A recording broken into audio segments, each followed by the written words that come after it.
Assalaamu calaykum waraxmatullaahi wabarakaatuh. Soo dhawaada channelkeena meel baa joogtiin waa idin salaamaya. Maanta maxaa sameysanaynaa pina colada. Pina colada waa cabitaan oo laga sameynayo ananas iyo qumbo. Caanaha ha ahaadaan cream iyo caanaha ka ahdaystaa ku shubinaysa.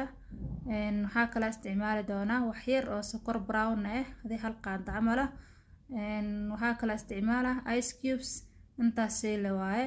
maasha Allah intaas isku darsanayna cabitaan caadi ahayna ka soo baxayo insha Allah dad badan way aqaanaan restaurant oo lagu sameeyaa zaida loo aqaana maasha Allah marka nala socda insha Allah videoga si dhameystiro.